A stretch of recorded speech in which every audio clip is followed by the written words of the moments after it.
Au lendemain de la rencontre Ado Bédié Gbagbo et l'arrestation de 49 militaires ivoiriens au Mali, le président du ROJC, Coulibaly Salif Djomon, est sorti de sa réserve.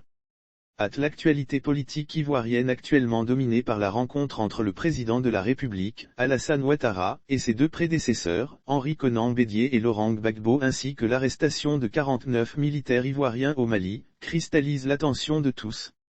Le ROJC monte au créneau. C'est dans cette dynamique que le réseau des organisations de jeunesse et des jeunes leaders de Côte d'Ivoire, ROJC, est monté, ce vendredi 15 juillet 2022, au créneau pour se prononcer sur ces deux sujets.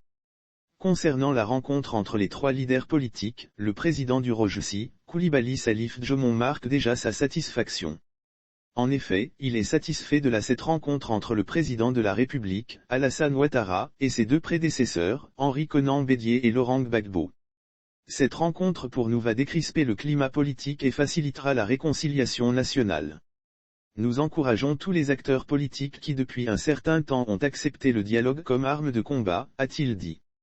Relativement à l'arrestation des 49 militaires ivoiriens au Mali, Coulibaly Salif Djomon prône le dialogue entre le gouvernement ivoirien et les autorités maliennes.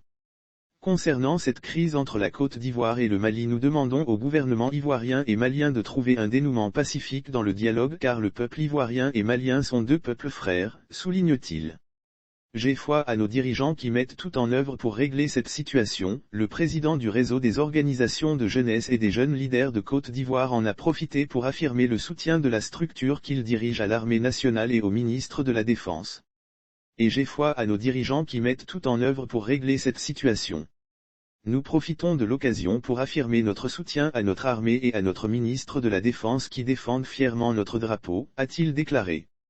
Lire aussi présidentielle 2020, en tournée de sensibilisation, le ROJC prévoit un giga-meeting pour définir le portrait du futur candidat de la jeunesse. Coulibaly Salif Djomon fait savoir que le ROJC se prononcera sur toutes les questions qui engagent la vie de la nation.